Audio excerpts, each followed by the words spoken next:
है। अभी मजा आएगा ना भिड़ो। The concept of अनेकतावाद is a core philosophy of. अनेकतावाद की अवधारणा किसका मूल दर्शन है? ये सवाल आपसे पूछा गया है 72nd प्रयास प्रीलिम्स टेस्ट सीरीज में, जो कि स्टार्ट की गई है परफेक्शन आईएएस के द्वारा 72nd बीपीएससी प्रीलिम्स के लिए। तो ये बहुत ही इंपॉर्टेंट टेस्ट सीरीज है जिसको हम लोग कवर करेंगे। आइए पहले इस सवाल को देखते हैं। The concept of अनेकतावाद is a core philosophy of. सीधा सवाल है, पहली बात तो आप जान लो, अनेकतावाद जो है ये जैनिज्म से रिलेटेड है। किससे रिलेटेड है? ये जैनिज्म से रिलेटेड है। किससे? जैनिज्म से। तो आपका तो यहाँ पे सीधा सवाल का आंसर आ गया। The concept of अनेकतावाद is a core philosophy of Jainism. अनेकतावाद की अवधारणा किसका मूल दर्शन है? तो यह जैन धर्म का मूल दर्शन है। तो क्या आपसे एग्जाम में यही पूछेंगे? नहीं भाई, वो आपसे ये पूछ सकते हैं कि मुझे ये बताओ कि अनेकतावाद क्या होता है ना? तो देखो अनेकतावाद यहाँ पे मैंने आपको लिखा हुआ। आप बोलोगे कि अनेकतावाद में आप ये हाथी क्यों लगाए हो, और वहाँ पे कुछ लोग हैं जो किसी ने सूंड पकड़ी हुई है, कोई पूंछ पकड़े हुए हैं, कोई तो पैर पकड़ रहे हैं, कोई कान पकड़ा हुआ हाथी का। तो चल क्या रहा है यहाँ पे? देखो आपने एक पढ़ा होगा एक पैराडॉक्स कि देखो ये जो गिलास है ना, और इसमें यहाँ पे आधी पानी है, ठीक है, यहाँ पे पानी है, तो ये गिलास आधी खाली है या आधी भरी हुई है? कुछ कुछ ऐसा ही है अनेकतावाद। अनेकतावाद जो कोर फिलॉसफी है, ये जैनिज्म की फिलॉसफी है। इसका कहना है कि सच एक नहीं है बल्कि कई रूप में हो सकता है।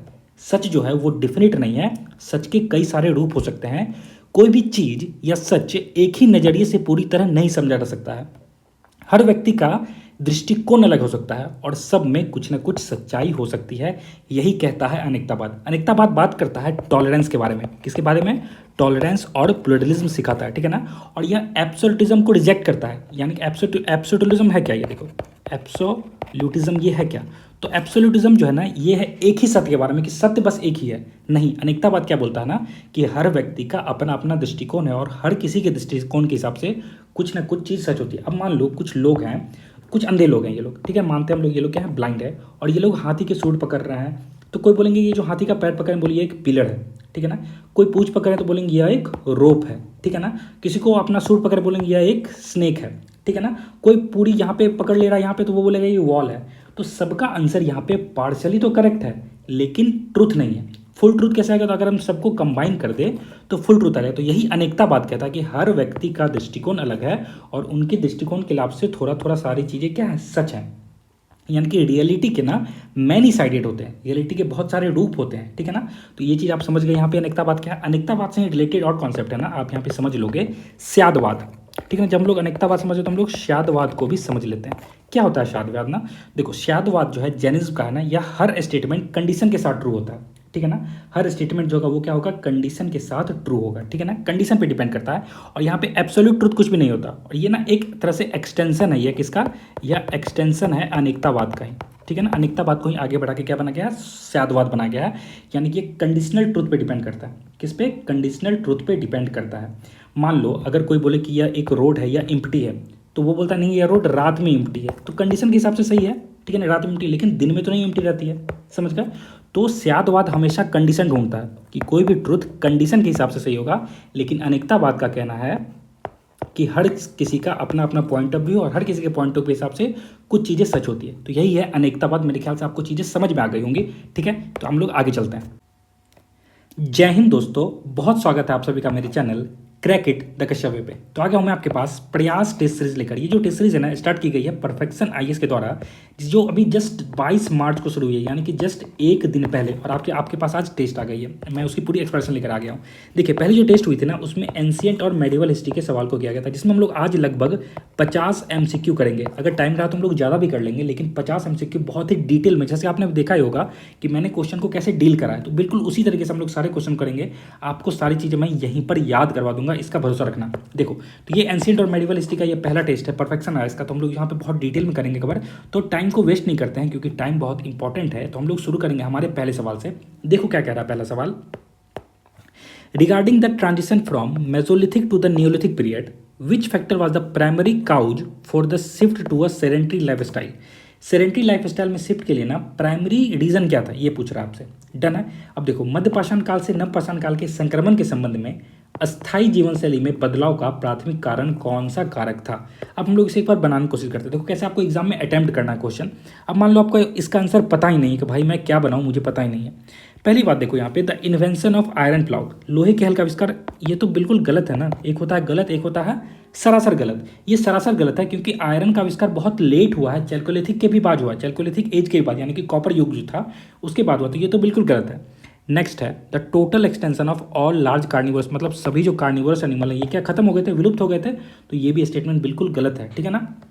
आगे चलते हैं, the sudden discovery of fire. अब देखो ये बात कब की हो रही है, मेसोलिथिक की बात हो रही है। कब की, मेसोलिथिक की बात हो रही है।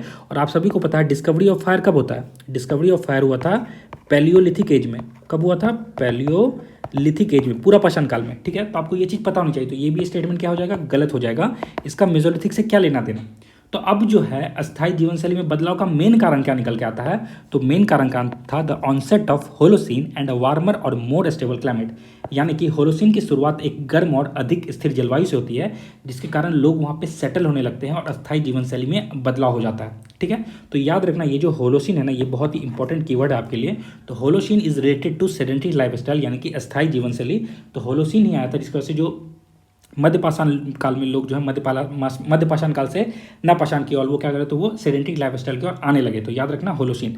तो एक का सही जवाब क्या हो जाएगा, 1 का सही जवाब है 1 का बी, ठीक है। आगे चलते हैं, देखो नेक्स्ट क्वेश्चन है, consider the following statement about the chalcolithic age. ताम्रपाषाण युग के बारे में निम्नलिखित पर आपको विचार करना है। क्या है, they are the first to use painted pottery black and red ware, यानी कि वे चित्रित मिट्टी के बर्तनों, काले और लाल मृदभांड का उपयोग करने वाले पहले लोग थे, ये आपसे कह रहा है। नेक्स्ट है, दे लिव्ड प्राइमरली इन हिली and riverine tracts not in urban centre. कहते हैं कि वे मुख्य रूप से पहाड़ी और नदी क्षेत्रों में रहते थे, शहरी केंद्रों में नहीं रहते थे, ठीक है, समझ गए। आगे है, they were the first to practise large scale smelting of iron. वे बड़े पैमाने पर लोहे के प्रगलन का अभ्यास करने वाले लोग थे। अब आप थोड़ा सा कॉमन सेंस होगा ना, तो कॉमन सेंस अगर आपके पास है तो आप ये क्वेश्चन बना ले जाओगे। अब देखो भाई, आयरन की बात हो रही है ना, यहाँ पे किसकी बात हो रही है, आयरन की। और क्वेश्चन हमसे क्या पूछ रहा है, चैल्कोलिथिक एज, मतलब कोई तुक है इस बात का, ठीक है। ये देखो, ये आयरन है और यहाँ पे लोहे का प्रगलन है और यहाँ पे चैल्कोलिथिक एज है। तो कॉपर युग में ये आयरन की स्मेल्टिंग क्यों हो रही है, मुझे कोई ये बता दो, ठीक है। तो ये स्टेटमेंट क्या है, सरासर गलत है। मैंने बताया ना, एक गलत होता है और एक होता है सरासर गलत। तो सरासर गलत को गलत करेंगे तो 3 गलत, यहाँ पे 3 ये गलत, ऑल ऑफ द में भी 3 आएगा, ये गलत। बचा क्या, 1 and 2 हमारा आंसर हो गया। तो मैंने सॉल्व भी नहीं करा इस क्वेश्चन को, बस मुझे पता था कि भाई साहब चैल्कोलिथिक एज में आयरन का यूज क्यों हो रहा है, कोई तुक ही नहीं इस बात का।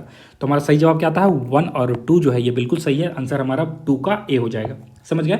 तो याद रखना, अब याद भी कर लो चैल्कोलिथिक एज में क्या होता है, तो याद रखना ब्लैक एंड रेड वेयर पोटरी की यूज़ की गई थी, बहुत इंपॉर्टेंट है। काले और लाल मृदभांड का यूज़ हुआ था चैल्कोलिथिक एज में। और वो जो थे मुख्य रूप से कहाँ रहते थे, वे पहाड़ी और नदी क्षेत्रों में रहते थे, शहरी क्षेत्रों में नहीं रहते थे। तो चैल्कोलिथिक एज के जो लोग थे वो कहाँ रहते थे, मुख्य रूप से पहाड़ी और नदी क्षेत्रों, यानी कि हिली और रिवराइन ट्रैक्स में रहते थे, अर्बन सेंटर में नहीं रहते थे। मेरे ख्याल से आपको इस क्वेश्चन को सारी डिटेल क्लियर हो गई होगी। आगे चलते हैं, अब देखो, Arrange the following site according to their development appearance in Neolithic और Chalcolithic tradition, यानी कि नवपाषाण और ताम्रपाषाण संक्रमण में उनके विकासात्मक, भाई साहब ये हिंदी, ठीक है ना, समझ रहे हो भाई लोग, मैं बता रहा हूँ, ठीक है। सारी लैंग्वेज को हम लोग कैटर करेंगे, हिंदी, मैथिली, भोजपुरी, अंगिका सब मैं बताऊंगा। तो ये कमेंट में कोई मत बताना कि ये लैंग्वेज वो लैंग्वेज है, मैं अपने कैपेबिलिटी के हिसाब से आपको बता रहा हूँ। देखो, तो ये विकासात्मक क्रम के अनुसार निम्नलिखित स्थलों को व्यवस्थित करना, आपको क्या करना है, अरेंज करना है, व्यवस्थित करना है। कर लोगे व्यवस्थित, बताओ कर लोगे, करते हैं। देखो, तो चालकोलिथिक ट्रांजिशन के हिसाब से आपसे पूछा जा रहा है ना, तो देखो यहाँ पे मेहरगढ़ है, चिरांद है, अहर है और कायथा है, ठीक है। तो इसको आपको बनाना है, इसको अरेंज करना है। आंसर क्या हो जाएगा इसका, देखो सबसे पहले याद रखो M and C, ठीक है ना, कुछ भी एक्रोनिम बना लो, आप लोग तो बहुत तेज विद्यार्थी हो, आप लोग बना ही लोगे ना। तो याद रखना मेहरगढ़ के बाद क्या आ जाएगा, चिरांद। उसके बाद AK-47 यूज़ किया ना, AK-47 यूज़ कहाँ से करोगे, देखे होगे आप लोग, है ना, यूज़ तो भी भाई, ठीक है। तो AK-47 आपको याद रखना, दिमाग में क्या याद रखना, AK-47, लड़के लोग रिलेट करेंगे इससे, ठीक है। तो AK-47, तो याद रखना AK-47 का AK याद रखो। तो हमारा आंसर क्या बन जाएगा, MCAK, यानी कि मेहरगढ़, फिर चिरांद, फिर अहर, फिर कैथा। तो आंसर यहाँ क्या आ जाएगा हमारा 1342, आगे 13, यानी कि 3 का ए हमारा आंसर हो गया। ये आपको याद करना पड़ेगा, कुछ कोड फैक्ट होते हैं जो आपको रटना ही पड़ेगा। आपसे पूछ देगा ना ट्रांजिशन के हिसाब से बताओ, व्यवस्थित करो, अरेंज करो, तो आपको यही तरीके से करना होगा।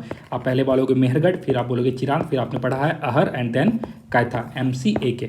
डन है, कोई दिक्कत नहीं। तो 3 का आंसर क्या हो जाएगा, 3 का आंसर हो जाएगा ए, ठीक है। चलते हैं हमारे अगले सवाल पे। अब देखो हमारा अगला सवाल क्या कह रहा है ना, देखो यहाँ पे, the discovery of barley at neolithic site of Chirand is significant because. नवपाषाण स्थित चिरांद में जौ की जो खोज हुई थी यह महत्वपूर्ण है क्योंकि it proves Bihar was the first place in India to domesticate wheat. यह साबित करता है कि बिहार जो है भारत में गेहूं को घरेलू बनाने वाला पहला स्थान था। दूसरा है it indicates a development agrarian economy in the middle Gangetic plain in 2500 BC। यह 2500 ईसा पूर्व तक मध्य गंगा के मैदानों में एक विकसित कृषि अर्थव्यवस्था का संकेत देता है। ये मुझे पढ़ के बहुत अच्छा लगा, पता नहीं सही है गलत, लेकिन पढ़ के तो मजा आया। कुछ आप क्वेश्चन जब सॉल्व करोगे ना फील करना, कुछ स्टेटमेंट आपको फील करवाएंगे कि मैं सही हूँ, और कुछ स्टेटमेंट होते हैं जो आपको फील करवाएंगे कि मैं सही हूँ लेकिन वो गलत होते हैं, लेकिन कुछ की फीलिंग आ जाती है। तो ये मुझे फील करके अच्छा लगा। आगे देखते हैं। It suggest the Harappan migrated to Bihar to escape drought. कहते हैं कि यह सुझाव देता है कि हड़प्पावासी सूखे से बचने के लिए बिहार चले गए थे। Okay. It prove that iron tools were used in the Neolithic era. नहीं भैया शांत हो जाओ थोड़ा सा, आयरन टूल्स के पीछे क्यों पड़ गए हो आप लोग। ठीक है, देखो इसका सही जवाब क्या हो जाएगा। इसका सही जवाब हो जाएगा बी। जो फील करके सही लगा वही सही जवाब भी है। नवपाषाण कालीन स्थित चिरांद में जौ की खोज का महत्वपूर्ण ये थी, यह 2500 ईसा पूर्व मध्य गंगा के मैदानों में एक विकसित कृषि अर्थव्यवस्था का संकेत देता है। ठीक है ना। It indicates developed agrarian economy, यानी कि यह बताता है कि एक डेवलप्ड एग्रेरियन इकोनॉमी डेवलप हो रही थी ना मिडिल गंगेटिक प्लेन में। कब? 2500 BCE में। कब हो रही थी? तो 2500 BCE में हो रही थी। इस बात का बहुत ध्यान रखिएगा आप, इस बात का बहुत ध्यान रखिएगा। अब चलते हैं हमारे 5वें नंबर के सवाल पे। देखो ठीक है, अब देखते हैं यहाँ पे आके, लेट्स गो। देखो यहाँ पे एसर्शन रीजन का ही क्वेश्चन है, सॉल्व करेंगे हम लोग। The Harappan civilization is described as bronze age culture but stone tools remained dominant in household. ठीक है, कहता है कि हड़प्पा सभ्यता को कांस्य युग की संस्कृति के रूप में वर्णित किया गया है, लेकिन घरों में पत्थर के औजार चर्ट ब्लेड प्रमुख बने रहे। रीजन देता है इसका, tin was a rare commodity that had to be imported from distance region like Afghanistan and Hazaribagh. Tin एक दुर्लभ वस्तु थी जिसे अफगानिस्तान या हजारीबाग जैसे दूर के क्षेत्रों से आयात करना पड़ता था, लाया जाता था। ठीक है, आपसे पूछा कि बताओ इसमें से कौन सा सही है। अब देखो एक चीज़ तो आप यहाँ पे याद कर लोगे ना कि ये जो है हमारा ब्रोंज एज जो है ना, ठीक है ना, हड़प्पा सिविलाइजेशन को ब्रॉन्ज एज के नाम से जाना जाता है, ये याद रख लो। हड़प्पन सिविलाइजेशन को हम लोग ब्रॉन्ज एज के नाम से जानते हैं। तो पहली चीज़ याद रखो, बिल्कुल याद होना चाहिए आपको, पूछूंगा तो बता देना कि हड़प्पन सिविलाइजेशन को हम लोग किस नाम से डिस्क्राइब करते हैं, ब्रॉन्ज एज सिविलाइजेशन भी कहा जाता है। हड़प्पन सिविलाइजेशन को ब्रॉन्ज एज सिविलाइजेशन भी कहा जाता है, ये याद रख गया। और ये चीज़ याद रखो यहाँ पे ना, अब देखो स्टोन टूल्स ना पूरी तरीके से खत्म नहीं हो गए थे। अब चैल्कोलिथिक जब एज आता है तो इसका मतलब ये थोड़ी कि स्टोन के जो टूल्स थे वो सारे उठा के लेके चले गए, वो अब बस चैल्कोलिथिक यूज़ करेंगे, कॉपर के यूज़ करेंगे, नहीं भाई, वो भी थे। तो ये बिल्कुल सही बात है, ठीक है ना, डोमिनेट कर रहे थे हाउस होल्ड को। दूसरा स्टेटमेंट भी सही है कि टीन को क्या किया जाता है, इंपोर्ट किया जाता था अफगानिस्तान, लेकिन ये ना इस रीज़न को जस्टिफाई नहीं कर रहा है कि स्टोन यूज हो रहे हैं। तो ये क्या रीज़न है इसका, ठीक है ना, this is not justifying this. तो आंसर हो जाएगा 5 का बी। आंसर क्या है? 5 का बी। याद रखना, both A and R are true but R is not the correct explanation of A, but R is not the correct explanation of A. इस बात का आप ध्यान रखोगे। डन है, चलते हैं नेक्स्ट क्वेश्चन पे हमारे। ओके, नेक्स्ट क्वेश्चन हमारा 6 नंबर का। अब देखो सीटाडेल। सीटाडेल तो भाई बहुत इंपॉर्टेंट है ना, कई बार आपने इससे सवाल बनाए भी होंगे। The presence of citadel in Harappan sites most likely implies. Harappa के शहरों में दुर्ग सीटाडेल की उपस्थिति का सबसे संभावित अर्थ क्या है? तो ऑप्शन है ए स्ट्रिक्टली डेमोक्रेटिक असेंबली, एक सशक्त रूप से लोकतांत्रिक सभा। नेक्स्ट है a social hierarchy where ruling elite lived apart from the commoners, एक सामाजिक पदानुक्रम जहां एक शासक अभिजात वर्ग आम लोगों से अलग रहता था। Good good. फिर a purely religious space for animal sacrifice, पशु बलि के लिए पूरी तरह से धार्मिक स्थान। A military barrack for standing army. अब देखो यहाँ पे एक चीज़ समझना, ये ना कहाँ पे, मैं यहाँ पे बताता हूँ आपको। देखो ये एक क्या है, ये एक सीटाडेल है, ठीक है, और यहाँ पे आपको छोटे छोटे घर दिख रहे हैं, ये क्या है? सीटाडेल है, ठीक है ना। मान लो भाई सीटाडेल है, ठीक है ना, मान तो सकते हो ना, लग नहीं रहा है तो फिर मानो बस, ठीक है। ये क्या है? ये ईस्ट है, ये वेस्ट है, ठीक है।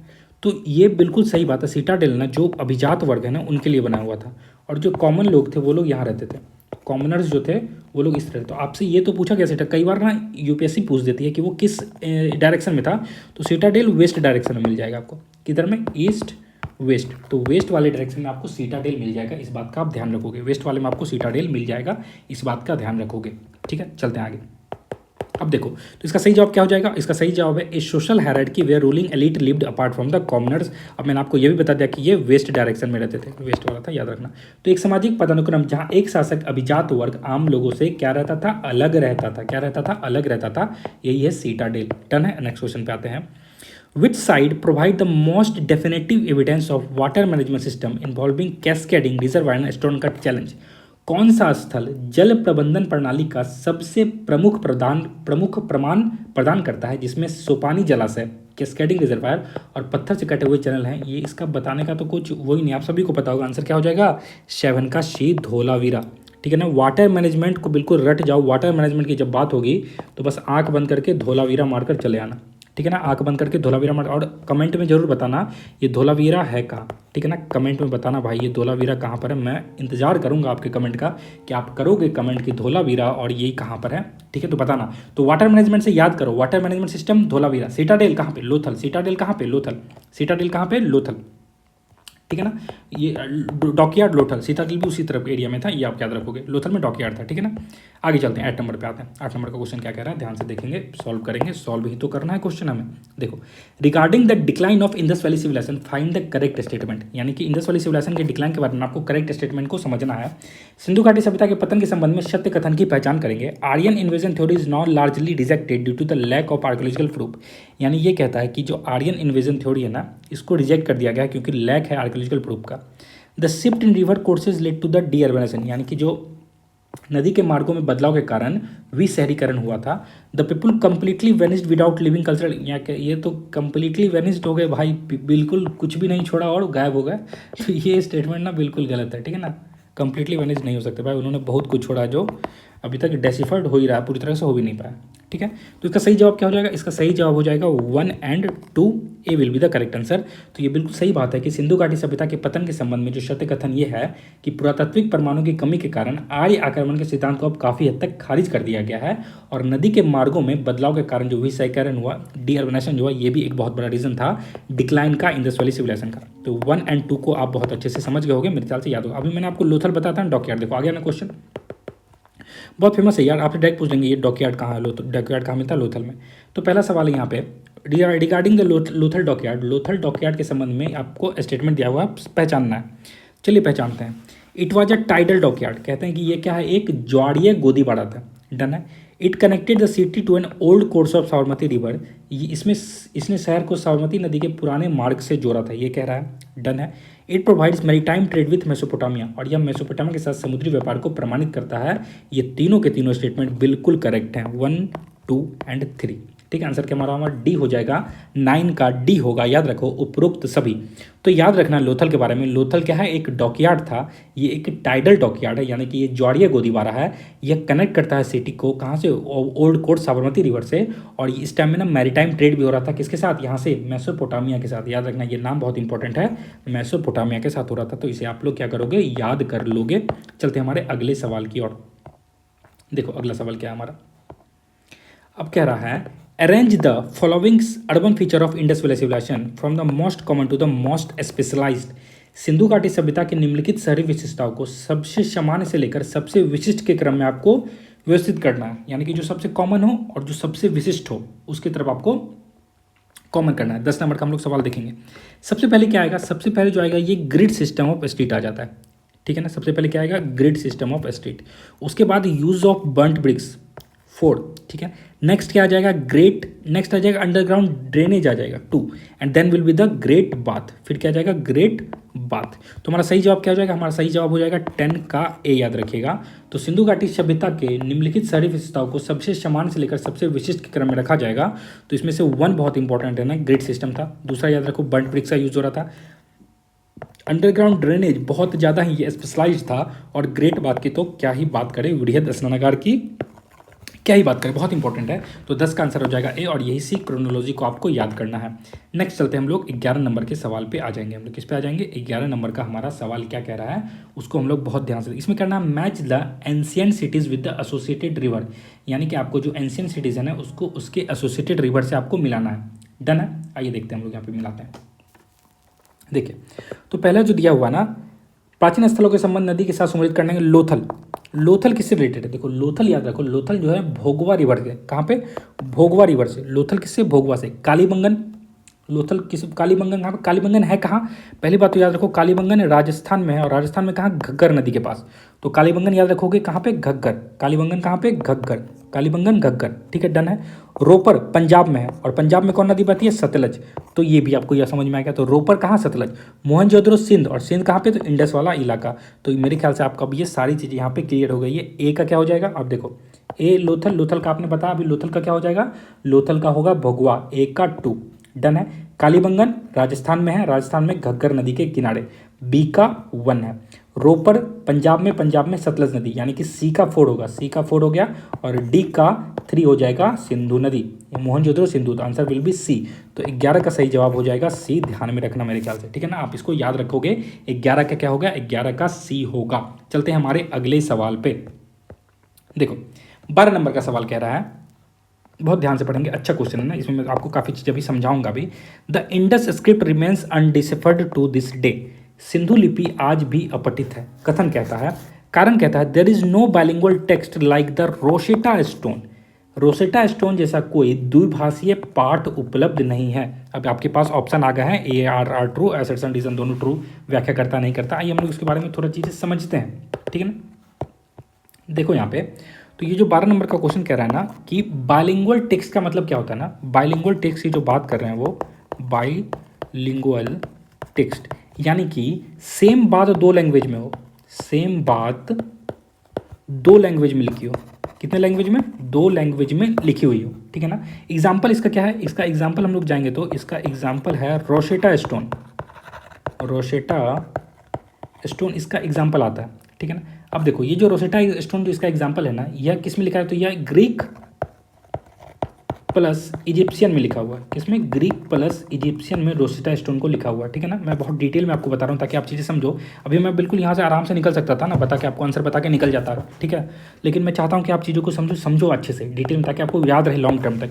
तो बाइलिंगुअल टेक्स्ट नहीं था, इसका कहने का मतलब है कि सेम बात 2 लैंग्वेज में लिखी जाती है। जैसे एक रोसेटा स्टोन है, वह ग्रीक में भी लिखी गई सेम चीज़ें, और इजिप्शियन में भी। तो क्या करते हैं वहाँ के जो लोग हैं, वो ग्रीक समझ आता था, तो उनको जो ग्रीक समझ में आता था वो ग्रीक की मदद से इजिप्शियन को क्या करते हैं? वो डिकोड कर लेते हैं। इजिप्शियन को डिकोड कर लिए, इजिप्शियन को डिकोड कर लिए, समझ गया। तो इसीलिए यहाँ पे कहा जा रहा है कि इस तरह का कोई बाइलिंगुअल टेक्स्ट ही नहीं है, रोसेटा स्टोन जैसा कोई बाइलिंगुअल टेक्स्ट नहीं है जिससे हम लोग इंडस स्क्रिप्ट को पढ़ कर। तो ये हमारा बिल्कुल सही है, आंसर हो जाएगा 12 का ए हो जाएगा। आंसर क्या हो जाएगा? 12 का ए, याद रखना। तो रोसेटा स्टोन के बारे में आपको बता दिया। रोसेटा स्टोन क्या था? यह ग्रीक और इजिप्शियन में लिखा गया, जिसमें तो ग्रीक का लोगों को पता था, ग्रीक के बारे में वो जानते थे, तो वो ग्रीक को पढ़ लिया और उसी तरीके से लिखा हुआ था, तो वो जिसम को क्या करते हैं? इजिप्शियन को डिकोड कर लिए। तो यही था रोजेस्टा। अब यहाँ पे आपको मैं इंडस स्क्रिप्ट के बारे में कुछ चीज़ें बताता हूँ ना, समझिएगा आप। Indus script, Indus script exam से रिलेटेड कुछ चीज़ें हैं जो आपको याद होनी चाहिए। एक तो इसका नो बाइलिंगुअल टेक्स्ट आपने पढ़ लिया अभी, नो बाइलिंगुअल टेक्स्ट याद रहेगा आपको। और एक चीज़ यहाँ पे समझो, शॉर्ट लैंग्वेज में लिखा जाता था, ठीक है ना, शॉर्ट लेंथ होता था इसका। क्या होता था? शॉर्ट लेंथ, यानी कि 5 से 10 सिंबल्स का ही यूज़ किया जाता था। तो ये भी बहुत इंपॉर्टेंट इंडस स्क्रिप्ट। और कोई भी जो है इसकी नो नॉन लिंग्विस्टिक कॉन्टिन्यूटी, इसकी कुछ लिंग्विस्टिक कॉन्टिन्यूटी का पता ही नहीं चलता, ठीक है ना, इसलिए इसको डिस्कवर नहीं कर पाया। और ये कैसा लिखा जाता था? ये मोस्टली जो है, ये मोस्टली राइट टू लेफ्ट लिखते थे। कैसे? राइट टू लेफ्ट लिखते थे। कैसे लिखते थे? Right to left. तो मेरे ख्याल से आपको इतनी चीज़ें पता होनी चाहिए इंडस स्क्रिप्ट के बारे में। कोई बाइलिंगुअल टेक्स्ट नहीं है, शॉर्ट लेंथ यानी कि 5 से 10 सिंबल में, कोई भी लिंग्विस्टिक इसका जो है कंटिन्यूटी नहीं है, और मोस्टली राइट टू लेफ्ट लिखते थे इंडस स्क्रिप्ट को। और रोसेटा स्टोन जो है इजिप्शियन और ग्रीक, और इजिप्शियन ग्रीक के बारे में पता था, और इजिप्शियन को उससे वो डिकोड कर लिए। सेम बात 2 लैंग्वेज में लिखी होती है, उसी को हम लोग बाइलिंगुअल टेक्स्ट कहते हैं। ये सवाल आपके, मेरे हिसाब से आपको अब क्लियर हो गया होगा कि the Indus script remains undeciphered to this day. Reason क्या था इसका, ये चीज़ आप समझ गए होगे। अब चलते हैं हमारे अगले सवाल पे। देखो, which of the following is, सवाल है, which of the following animals was not depicted on the Pashupati seal found at Mohenjodaro. Mohenjodaro में मिली पशुपति मोहर पर निम्नलिखित में से किस जानवर को चित्रित नहीं किया गया था? राइनासोरस, एलिफेंट, कॉ, और more than one of the above, ठीक है ना। आओ मेरे साथ यहाँ पर एक चीज़ और मैं आपको बताता हूँ, ठीक है ना, समझना, थोड़ा ध्यान से समझना। एक वर्ड याद रखो, ब्रेट। क्या याद रखोगे? BRET, भूलोगे भी नहीं भूलना है। ब्रेट याद रखना, ठीक है, ब्रेट याद रखना। ब्रेट से कैसे याद रखोगे? बी से याद रखो बफेलो। क्या याद रखोगे? ये वर्ड मत भूलना मेरे भाई। बी से बफेलो याद रखोगे। आर से क्या याद रखोगे? आर से राइनो याद रखो। ई से एलिफेंट, और टी से टाइगर। तो ये वर्ड आपको याद रहेगा, ये वर्ड आपको याद रहेगा ब्रिट। बताओ आप, ये ब्रिट आप याद रखोगे तो ब्रिट से आपको समझ में आ गया buffalo, tiger, elephant, rhino. B for buffalo, R से राइनो, ई से एलिफेंट, टी से टाइगर। अब ये जो पशुपतिशील है ना, ये जो पशुपतिशील है, ठीक है ना, ठीक है। तो ये जो पशुपतिशील है इसके बारे में आपको ये चीज़ समझो। यहाँ पर ये मिली कहाँ पे, मोहनजोदड़ो में मिली, याद रखोगे, मोहनजोदड़ो में मिली। मैं आपको याद रखवा रहा हूँ, अभी हम क्वेश्चन को बस यूँ सॉल्व करके आ जाएंगे, बस आप यहाँ पे ध्यान से देखते जाओ। तो ये पशुपतिशील के बारे में बताइए, मिली कहाँ से थी, आपसे ये पूछा जाएगा। मोहनजोदड़ो। क्या थे ये एक हॉर्न डीटी थे, हॉर्न डीटी थे, ये ध्यान रखोगे, ठीक है ना। कैसे बैठे हुए थे, यौगिक पोस्चर में बैठे हुए थे भाई। क्या पोस्चर था, यौगिक पोस्चर था, यौगिक पोस्चर था, जिसमें जो उनका लेग था वो क्रॉस्ड लेग था।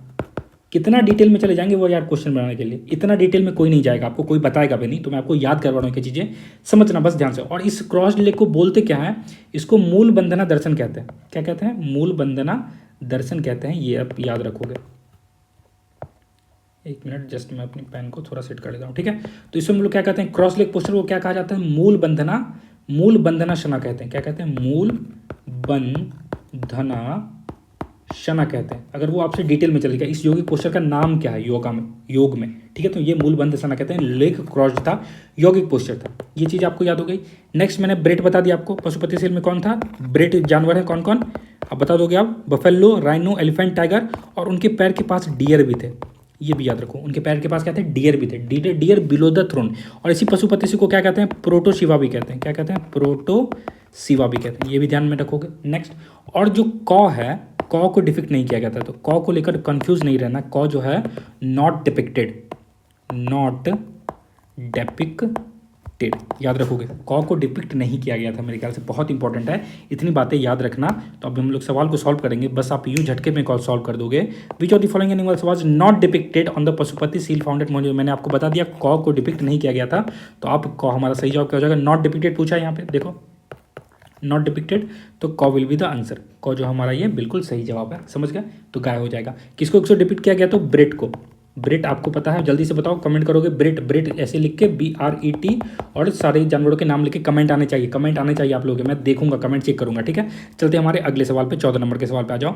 In the matured Harappa phase the grid system of town planning was most likely consequence of. आपसे पूछा जा रहा है कि ये जो मैच्योर हड़प्पा में, यानी कि परिपक्व हड़प्पा चरण में नगर नियोजन की जो ग्रिड प्रणाली थी, मुख्यतः किसका परिणाम थी, यह किसका परिणाम थी, यह आपसे सवाल पूछा जा रहा है। आइए इसको सॉल्व करते हैं। देखो, रिलीजियस रिक्वायरमेंट यानी कि धार्मिक व्यवस्था थी, सेंट्रलाइज्ड एडमिनिस्ट्रेटिव प्लानिंग थी, केंद्रीय प्रशासनिक योजना थी, influence from the Mesopotamia architecture, ये मेसोपोटामिया की वास्तुकला का प्रभाव था, या फिर more than one of the. देखो इसका सही जवाब हो जाएगा बी, याद रखना, इसका सही जवाब क्या हो जाएगा, सेंट्रलाइज्ड एडमिनिस्ट्रेटिव प्लानिंग, यानी कि केंद्रीय प्रशासनिक योजना थी।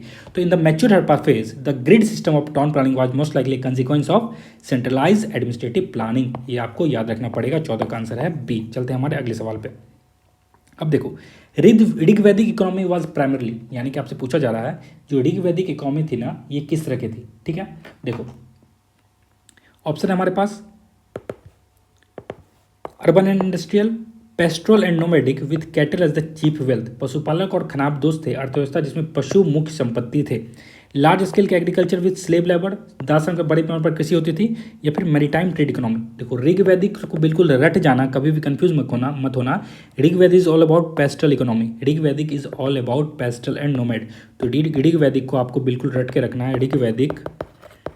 ऋग्वैदिक जो था वो कैसी थी, तो ये पेस्ट्रल थी। कैसी थी, पेस्ट्रल, याद रखना, पेस्ट्रल थी, ठीक है ना। तो और एग्रीकल्चर सेकेंडरी थी, मेनली पेस्ट्रल थी। आप गविष्टि सुनोगे, ठीक है ना, कौ के लिए युद्ध कर देते, तो गविष्टि भी इससे रिलेटेड है, ऋग्वेद से ही रिलेटेड है, ठीक है। तो इन बातों को आप क्या रखोगे, ध्यान में रखोगे।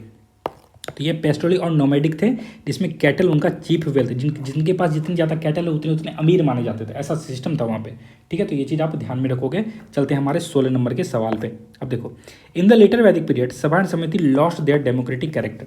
लेटर वैदिक पीरियड में क्या होता है ना, सभा और समिति अपना डेमोक्रेटिक रेट जो अपना सभा और समिति अपना लोकतांत्रिक स्वरूप खो देते हैं। ऋग्वैदिक में ये बहुत इंपॉर्टेंट है, ये स्टेटमेंट सही है, ठीक है ना, मैं अभी बता दे रहा हूँ। ऋग्वेद में सभा समिति का बहुत ही ज़्यादा, उसमें से बहुत ज़्यादा योगदान था, सभा का ज़्यादा ही योगदान था। लेकिन जब आता है लेटर वैदिक पीरियड तो सभा और समिति अपनी इंपॉर्टेंस खो देते हैं। क्यों खो देते हैं? The emergence of territorial kingdoms increase the power of rajan, यानी कि क्षेत्रीय राज्यों ने उदय से राजन की शक्ति में क्या हो जाती है, वृद्धि हो जाती है। ठीक है, तो आंसर क्या हो जाएगा, both A and R are true. 16 का आंसर हो जाएगा ए। 16 का आंसर क्या हो जाएगा, ए। बहुत ध्यान रखिएगा इसका, 16 का आंसर क्या हो जाएगा, ए। चलते हैं हमारे अगले सवाल पे, ठीक है ना। नेक्स्ट हमारा सवाल है 17 नंबर का।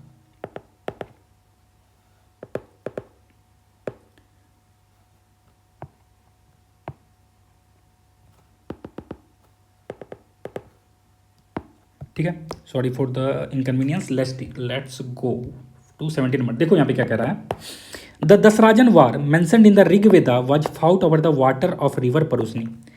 ऋग्वेद में वर्णित दसराजन युद्ध परुष्णी नदी के पानी को लेकर लड़ा गया था। ठीक है, ये पूछ रहा है आपसे। नेक्स्ट है, control over the water resources was vital for the pastoral agrarian economy. पशुपालन कृषि अर्थव्यवस्था के लिए जल संसाधनों का नियंत्रण महत्वपूर्ण था, काफ़ी ज़्यादा महत्वपूर्ण था। इसका सही जवाब क्या हो जाएगा, देखो इसका सही जवाब क्या हो जाएगा, आंसर विल बी ए। ठीक है ना, ए और आर दोनों सही है, यानी कि कथन और कारण दोनों सही है, और जो रीजन कारण है वो कथन की सही व्याख्या करता है। तो ऋग्वेद में जो वर्णित दसराजन युद्ध है ये कहाँ पे लड़ा गया, यह परुष्णी नदी के पानी को लेकर लड़ा गया था, और पशुपालन कृषि अर्थव्यवस्था के जल के संसाधनों पर नियंत्रित महत्वपूर्ण था। ठीक है ना, अब हम लोग थोड़ा सा इसके बारे में जानेंगे डिटेल में। ठीक है ना, मैंने आपको बताया ना, मैं काफ़ी कोशिश करूँगा कि आपको बहुत कुछ डिटेल में बता सकूँ।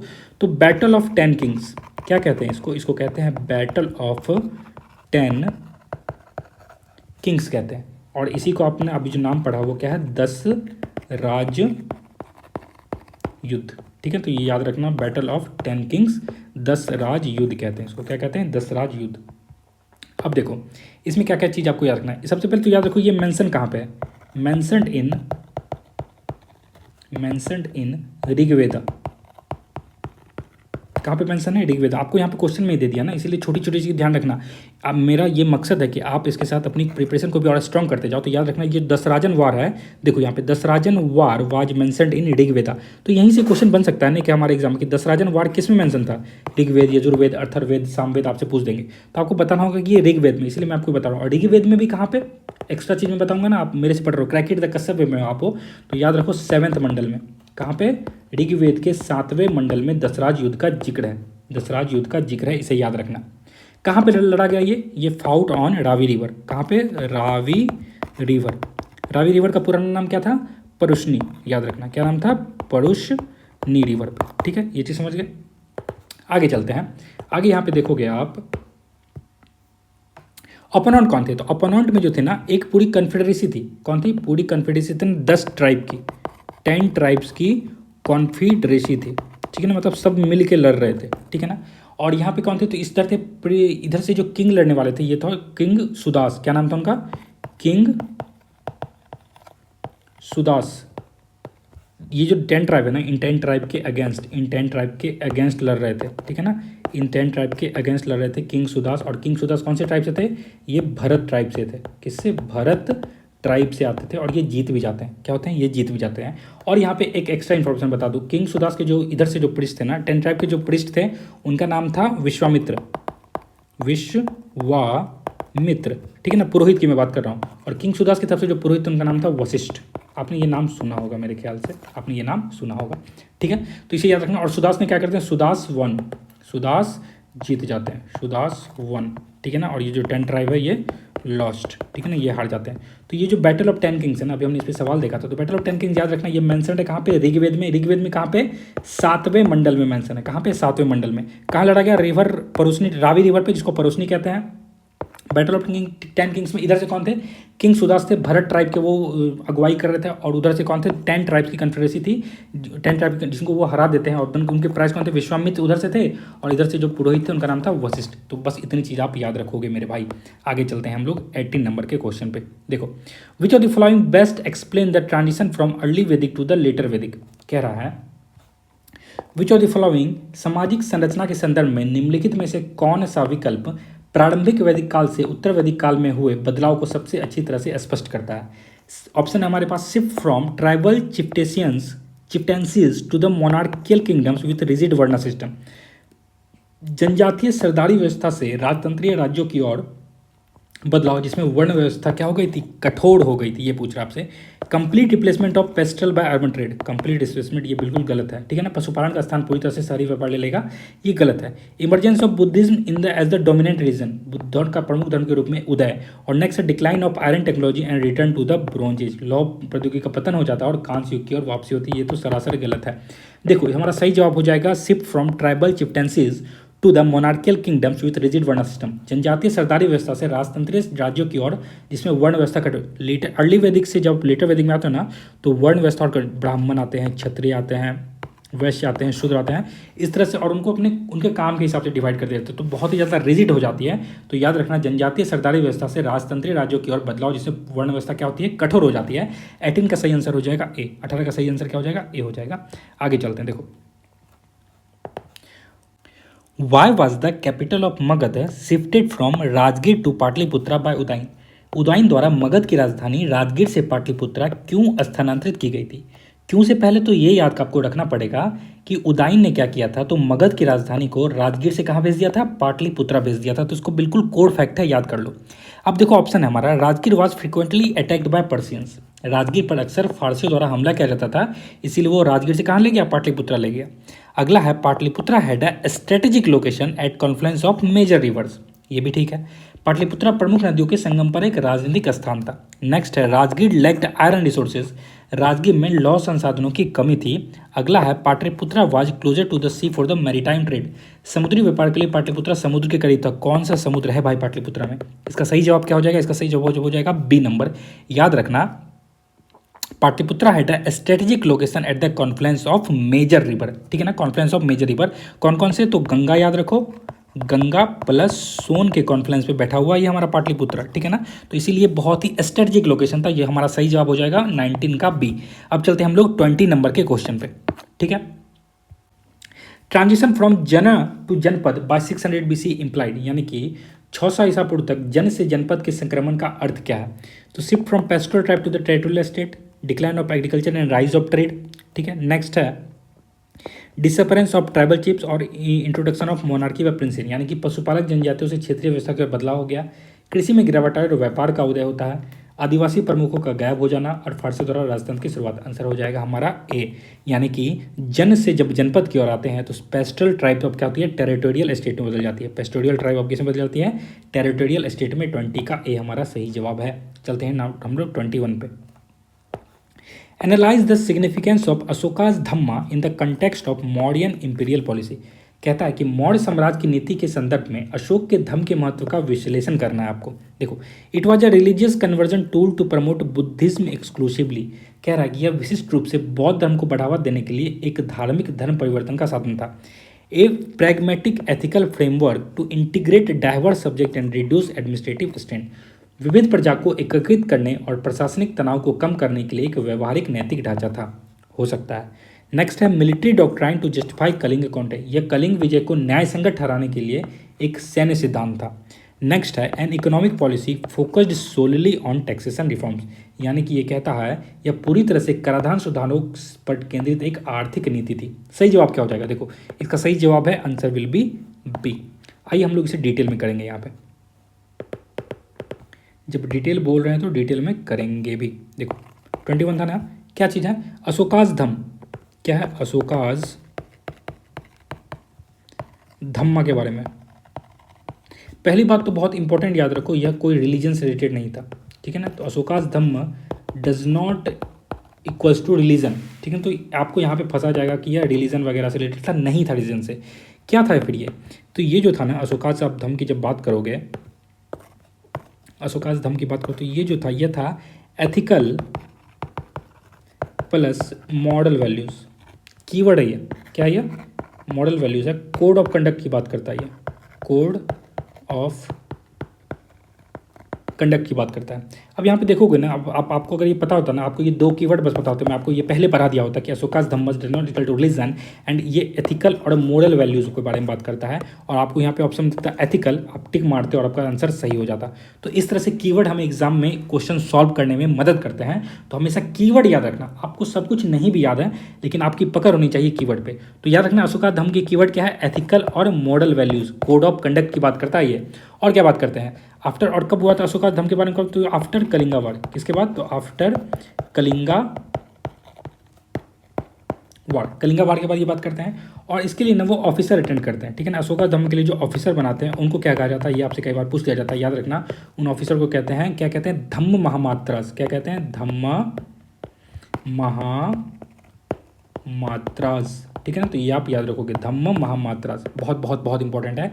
और इनका जो मेन थीम था ना वो क्या था, respect for all religion, respect for all religion, सभी धर्मों का वो करना, ठीक है ना, समझ गए। तो अशोक धर्म मेनली क्या था, ये एथिकल और मॉरल वैल्यूज़ के बारे में, ये कोड ऑफ कंडक्ट के बारे में है। तो आंसर हो जाएगा हमारा बी, यानी कि 21 का क्या आंसर, बी हमारा सही जवाब है। चलते हैं 22 पे। देखो, Vajji confederacy is considered one of the earliest republics in India, power has been vested in assembly of clan representative. कहता है कि वज्जी संघ को भारत के प्रारंभिक गणराज्यों में से एक माना जाता है। संघ की शक्ति कबीले के प्रतिनिधियों की एक सभा में निहित थी। आंसर क्या हो जाएगा इसका, क्वेश्चन नंबर है 22। देखो इसका आंसर क्या हो जाएगा, इसका answer will be A, answer क्या हो जाएगा, ए, याद रखना, ठीक है ना।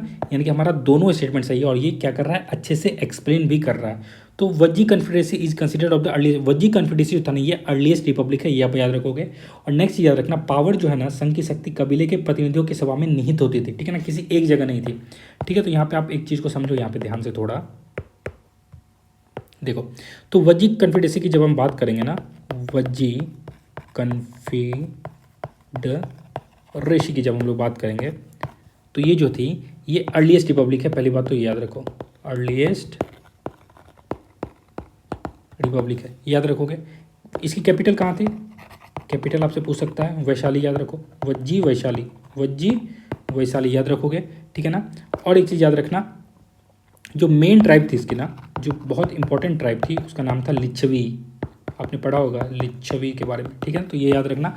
और बहुत सारे मल्टीपल क्लेन्स थे इसमें, क्या थे, मल्टीपल क्लेन्स होते थे, मल्टीपल क्लेन्स होते थे। और ये ना अर्लीस्ट रिपब्लिक है, ये बहुत इंपॉर्टेंट याद रखना। और यहाँ पे एक चीज़ आप समझो, जो मगध था ये मोनार्की पे था, ठीक है ना, मोनार्की पे था, रिपब्लिक नहीं था, ठीक है ना, मोनार्की पे था। लेकिन वज्जी जो कॉन्फेडरेसी ये क्या थी, अर्लीस्ट रिपब्लिक थी, ये चीज़ आपको याद रखना पड़ेगा। कैपिटल भी याद रखोगे वैशाली, मेन ट्राइब का नाम लिच्छवीज है और मल्टीपल क्लेन होते थे। तो मेरे ख्याल से ये सवाल अब आपके लिए बहुत आसान हो जाता है, आसान हो जाता है, इसे आप आसानी से कर ले जाओगे।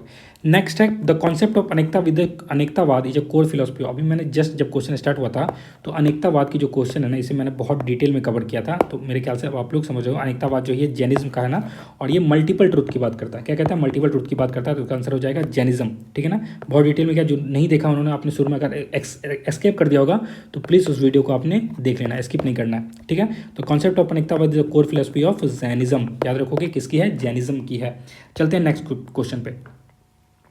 Y did Buddhism gain popularity among the Vaishyas. कहता है कि वैश्यों के बीच में बौद्ध धर्म में लोकप्रियता क्यों हासिल की।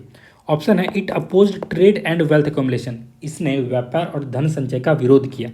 नेक्स्ट है it rejected caste restriction and supported commerce, इसने जातिगत प्रतिबंधों को खारिज कर दिया और वाणिज्य का समर्थन किया। इट प्रमोटेड सेक्रीफाइस रिचुअल, इसने बलि अनुष्ठान को बढ़ावा दिया, बौद्ध बलि अनुष्ठान को बढ़ावा देंगे, कहीं से लग रहा है आपको। It prohibited urban language living, और इन्होंने शहरी जीवन को प्रतिबंधित किया। पहली बात तो याद रखो, आंसर क्या हो जाएगा, it rejected caste restriction, caste restriction को रिजेक्ट किया था इन्होंने। और क्या करते हैं, वाणिज्य को समर्थन। अब जब वाणिज्य को समर्थन दे रहे हैं तो वैसे को तो पसंद आएगा ही, और वो अपोज नहीं करते हैं बल्कि सपोर्ट करते हैं। अपोज गलत है, ठीक है ना, supported trade and wealth accumulation, ठीक है ना, तो वो सपोर्ट करते हैं ट्रेड एंड वेल्थ अकोमोलेशन को।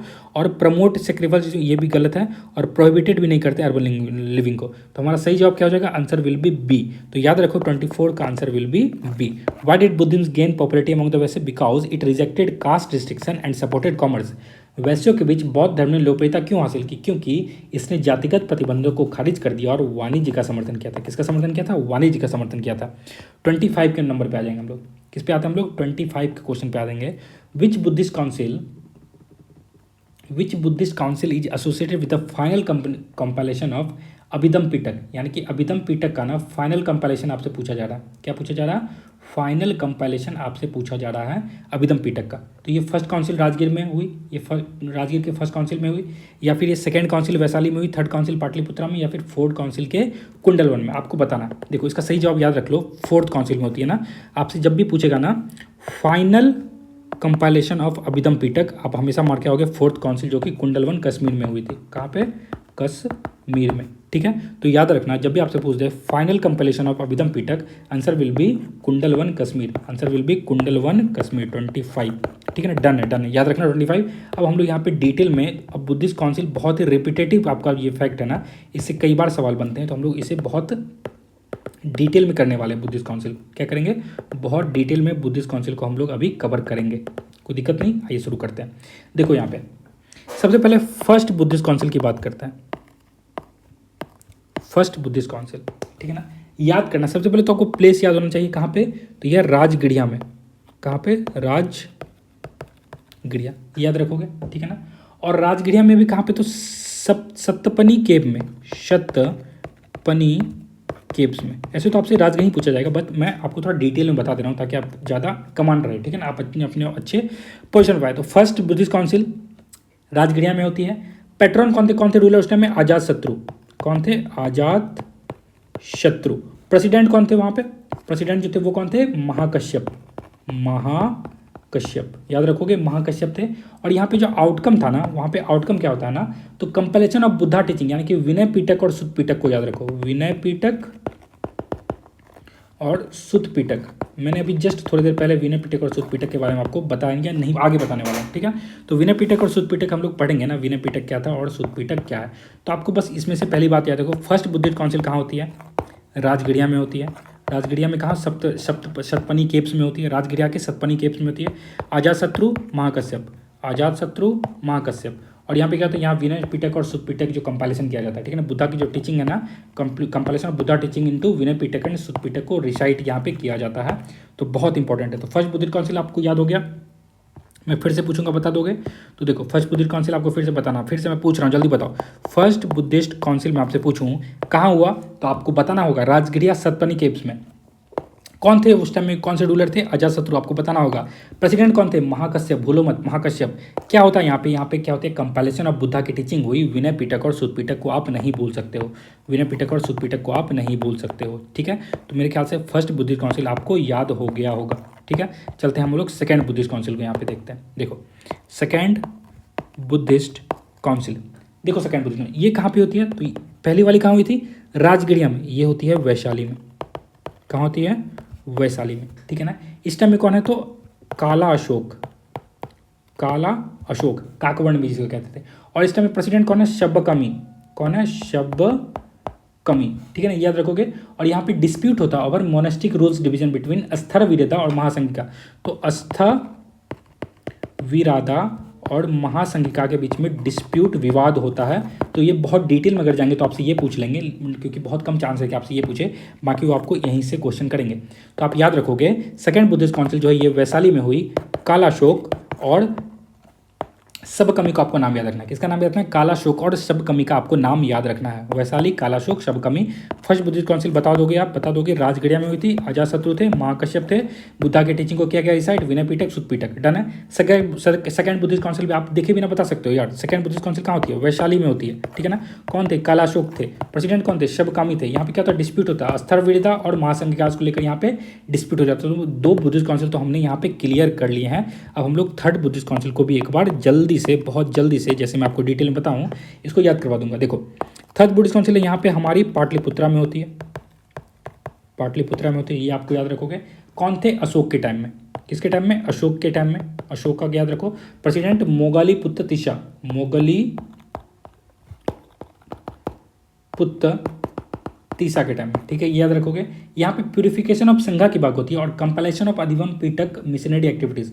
तो अभिधम पिटक की कंपाइलेशन की यहाँ पे शुरुआत हो गई थी, ठीक है ना, लेकिन कंप्लीट फाइनल वाला बताना में फोर्थ बुद्धिस्ट काउंसिल में होती है। तो याद रखना अभिधम पिटक की यहाँ पे शुरुआत होती है और प्यूरिफिकेशन ऑफ संघा की बात होती है, यानी कि संघ के प्यूरिफिकेशन ऑफ संघा, SANGHA, संघा की बात होती है यहाँ पे, ठीक है ना। तो याद रखना थर्ड बुद्धिस्ट काउंसिल कहाँ पे होगी, पाटलिपुत्रा, अशोक, मोगलीपुतिसा। हम लोग जल्दी से एक बार रिवीजन कर लेंगे। First Buddhist council Rajgriha, Saptaparni caves, Ajatashatru, Mahakashyap, Vinaya Pitaka, सुत पिटक का यहाँ पे क्या हुआ था, रिसाइड किया गया था, बुद्धा किटी जी को कंपाइल किया गया था। तो फर्स्ट बुद्धिस्ट काउंसिल कहाँ पे, राजगृह में होती है, Rajgriha, Saptaparni caves, Ajatashatru, Mahakashyap. Second Vaishali, Kalashoka, शबकमी, Kalashoka and सबकमी, स्थविरदा और महासंघिकास के बीच में डिस्प्यूट होता है। थर्ड पाटलिपुत्रा में हो जाती है, अशोक आते हैं और मोगलीपुत तिशा आते हैं। कौन, अशोक एंड मोगलीपुत, अशोका और मोगलीपुत तिशा। और यहाँ पे प्यूरिफिकेशन ऑफ संघा की बात होती है और अभिधम पिटक का कंपैरिजन शुरू होता है। Next will be the fourth Buddhist council. Fourth Buddhist council जब हम लोग बात करेंगे ना, फोर्थ बुद्धिस्ट काउंसिल जो होती है यह कुंडलवन में होती है, कश्मीर। कहाँ पे, कुंडलवन, कश्मीर, कुंडलवन, कश्मीर। किसके टाइम में, कनिष्क के टाइम में, कनिष्क के टाइम में। और प्रेसिडेंट कौन है, वसुमित्रा, वसुमित्रा याद रखना। और कंपाइलेशन ऑफ बुद्धिस्ट टेक्स्ट होती है यहाँ पे, क्या होता है, कंपाइलेशन होता है अभिधम पिटक का, यहाँ पे कंपाइलेशन फाइनल हो जाता है। और यहाँ पे डेवलपमेंट होता है, डेवलपमेंट ऑफ किसका, Mahayana, greater vehicle and lesser Buddhism, Mahayana Buddhism की यहाँ पे क्या होता है, डेवलपमेंट होता है। इसकी बात आप लोग ध्यान रखोगे। तो हमने चारों जो बुद्धिस्ट काउंसिल हैं जिससे कई बार सवाल बन जाते हैं उसको मैंने आपको डिटेल में कराया, मेरे ख्याल से आपको याद हो गया अगर आप थोड़ा भी ध्यान दे रहे होगे। तो फर्स्ट बुद्धिस्ट काउंसिल एक बार मैं फिर रिपीट कर रहा हूँ, लास्ट बार ध्यान दो। इधर कहाँ ध्यान है आपका, कहाँ, इधर देखो, इधर, ठीक है ना, यहाँ पे ध्यान रखो। मैं आपसे बात कर रहा हूँ कि फर्स्ट बुद्धिस्ट काउंसिल कहाँ पे होती है, राजगृह और सतपनी केव्स में। कहाँ पे, राजगृह के सतपनी केव्स में होती है। अजात शत्रु याद रखो, अजात शत्रु के साथ महाकश्यप, अजात शत्रु के साथ कौन थे, महाकश्यप थे, विनय पिटक, सुरपिटक, डन है। सेकंड बुद्धिस्ट काउंसिल कहाँ पे, कालाशोक, कहाँ पे, वैशाली में। कहाँ पे, राजगृह के बाद वैशाली पहुंच जाते हैं कालाशोक के साथ कौन थे, शबकामी थे, कालाशोक के सबकामी थे। स्थविरदा और महासंज्ञा के डिस्प्यूट याद रखना यहाँ पे। थर्ड बुद्धिस्ट काउंसिल पाटलिपुत्रा में होती है, पाटलिपुत्रा में अशोक के साथ मोगलीपुतिशा, प्यूरिफिकेशन ऑफ संघा की बात होती है, अभिधम पिटक का कंपैरिजन शुरू हो जाता है। Fourth Buddhist council Kundalvan, Kashmir, Kanishka, Vasumitra. और यहाँ पे क्या होता है, डेवलपमेंट होता है महायान का और अभिधम पिटक का जो कंपैरिजन ये फाइनल हो जाता है। अब यहाँ पे आपसे क्वेश्चन पूछा गया था, which Buddhist council is associated with the final comparison of Abhidhamma Pitaka, answer will be the fourth council जो कि कुंडलवन में हुई थी।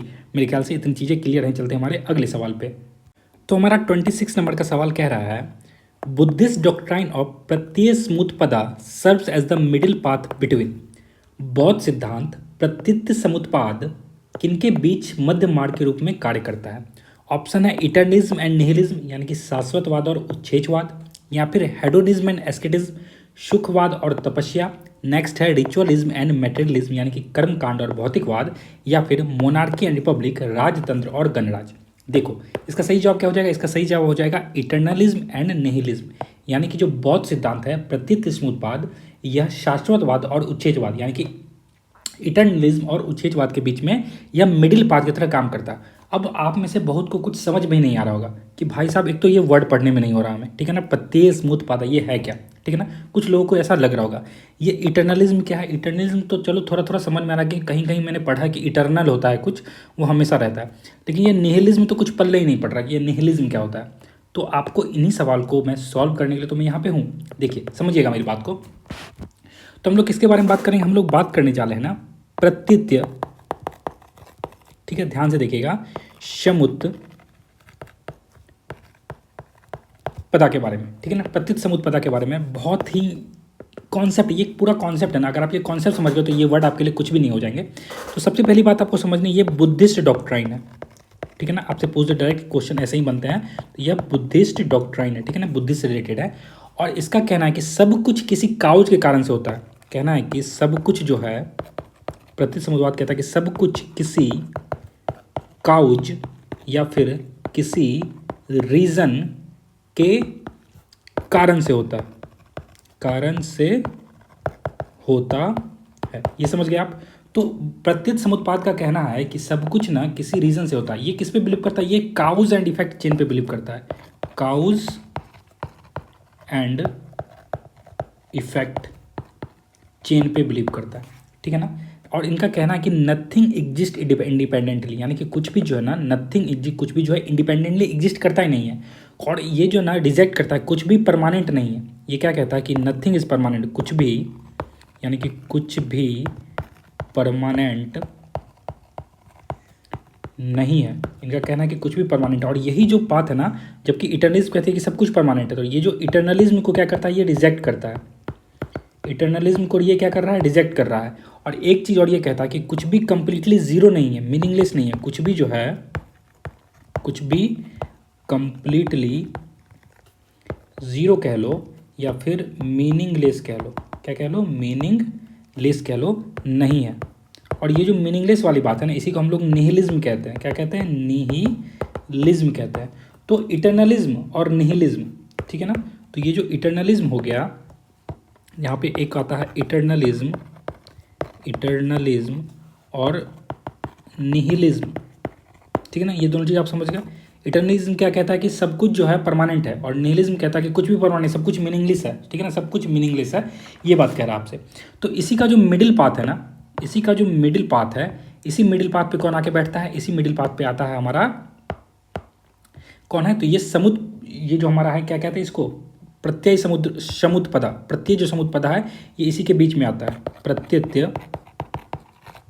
ठीक है ना, समुत्पदा। तो pratitya samutpada is a middle path between eternalism and nihilism. तो प्रत्यय समुत्पदा जो है, यह मिडिल पाथ है किसका, इटर्नलिज्म और निहिलिज्म, यानी कि सब परमानेंट है। इटर्नलिज्म बोल रहा है कि सब परमानेंट है, सब परमानेंट है, और निहिलिज्म कहता है कि कुछ भी परमानेंट नहीं है। और इसी के बीच का जो पार्ट आता है ना, वो क्या है, प्रत्यय समुत्पदा है, ठीक है। तो यही हमसे सवाल पूछा जा रहा है कि बताओ, बुद्धिस्ट डॉक्ट्रिन और pratitya samutpada serve as the middle path between, या इटर्नलिज्म और निहिलिज्म के बीच की बात है। क्या है, इटर्नलिज्म और निहिलिज्म के बीच की बात है। इसे आप लोग ध्यान में रखोगे, ठीक है ना। चलते हैं हमारे अगले सवाल पे। 27 का नंबर क्वेश्चन देखो ध्यान से। Eight which location did Buddha deliver famous Aditya पर्याय सुत फायर सरमन। बुद्ध ने प्रसिद्ध आदित्य पर्याय सुत यानी कि अग्नि उपदेश किस स्थान पर दिया था। ठीक है, आपको पता है इसका आंसर, देखो इसका आंसर हो जाएगा उड़वेला।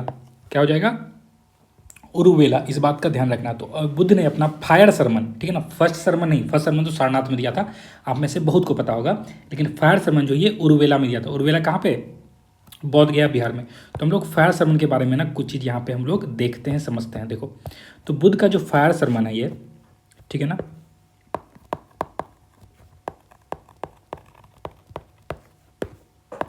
इसको ध्यान से देखना। तो फायर सरमन को क्या कहते हैं, तो इसको आदित्य पर्याय सुत्त, पहली बात तो याद रखो, इसको क्या कहते हैं, आदित्य पर्याय शुद्ध कहते हैं, ठीक है ना, ध्यान रखना इसका। और ये चीज़ समझना, इसको डिलीवर्ड किसने किया था, तो डिलीवर्ड बाय बुद्धा, याद रखो, डिलीवर्ड बाय बुद्धा, याद रहेगा। लोकेशन बहुत इंपॉर्टेंट है, आपसे पूछ लिया ना लोकेशन फायर सरमन का, तो फिर से मैं आपको बता देता हूँ, याद रहेगा आपको। उड़ुवेला याद रखना, उड़ुवेला में हुआ था। उड़ुवेला कहाँ पे, बोध गया बिहार में, याद रखोगे। और जो ये ऑडियंस थे इसमें जो ऑडियंस थे ना, जो लोग थे, 1000 लगभग फायर सरमन थे। कितने, 1000 फायर वर्शिपिंग, 1000 फायर वर्शिपिंग एस्केटिक्स थे यहाँ पे, ठीक है ना, एस्केटिक्स थे, अनुयायी थे। और इसका जो मेन आइडिया था ना, मेन आइडिया क्या था इसका जो मेन आइडिया, याद रखो, इनका कहना था, मेन आइडिया ये था कि सब कुछ जल रहा है। फायर सरमन, समझ रहे हो, आग, सब कुछ जल रहा है। किस चीज़ ये सब कुछ जल रहा है, ठीक है ना। ये लोग अलग तरीके की बातें करते थे, ठीक है ना। तो सब कुछ जल रहा है किस चीज़ में, जो हमारा ईयर है, हमारा जो आइज़ है, हमारा ईयर है, हमारा माइंड है, ये क्या हो रहा है, बर्निंग विथ, ये जल रहा है, बर्निंग विथ, किस चीज़ से, तो ये जल रहा है डिज़ायर से, हेट्रेड से, इग्नोरेंस से, ठीक है। यही फायर सरमन से बातें की थी। हेट्रेड, डिज़ायर क्या है, डिज़ायर है राग, जिसको कहते हैं आप लोग राग। हेट्रेड क्या है, द्वेष, ठीक है ना, राग और द्वेष आपने पढ़ा होगा। और क्या है, इग्नोरेंस, मोह कह सकते हो आप लोग, या फिर अटैचमेंट कह लो, ठीक है ना, अटैचमेंट या इग्नोरेंस कुछ भी कह लो, ये मोह के बारे में बात कर रहा। तो ये मैसेज क्या दे रहा था, ये मैसेज देता है, ठीक है ना, ये मैसेज देता है कि इन सब से डिटैच हो जाओ, इन सब से क्या कर लो, इन सब से आप डिटैच हो जाओ। किसके बारे में बता रहा हूँ, बहुत ही इंपॉर्टेंट क्वेश्चन है, आदित्य पर्याय शुद्धि यानी कि फायर सरमन के बारे में बता रहा हूँ। इसमें मैसेज था कि इन सब से डिटैच हो जाओ, इन सब से क्या हो जाओ, डिटैच हो जाओ, और डिज़ायर को कंट्रोल करो, अपने जो डिज़ायर है ना आपकी, उसको कंट्रोल करो, और किसकी तरफ जाओ, निर्वाणा यानी कि लिबरेशन की ओर जाओ। किधर जाओ, निर्वाणा यानी कि लिबरेशन की ओर जाओ, निर्वाणा की ओर जाओ। निर्वाणा बोले तो लिबरेशन का ध्यान रखोगे, लिबरेशन की ओर जाने के लिए कहता है। तो यहाँ पे आपको एक बार फिर से रिवाइज करता हूँ, ये जो फायर सरमन है ना, आदित्य पर्यायशुद्ध कहते हैं, इसको डिलीवर्ड किया था बुद्धा ने। लोकेशन बहुत इंपॉर्टेंट है, पूछा है आपसे, उर्वेला बौद्ध गया में। ऑडियंस जो 1000 फायर वर्शिपिंग एस्केटिक्स थे वहाँ पे मेन आइडिया था इसका कि सब कुछ जल रहा है। किस चीज़ से जल रहा है? तो हमारा आइज हो गया, ईयर हो गया, माइंड है, ये जल रहा है डिजायर से, राग से, द्वेष से, मोह से।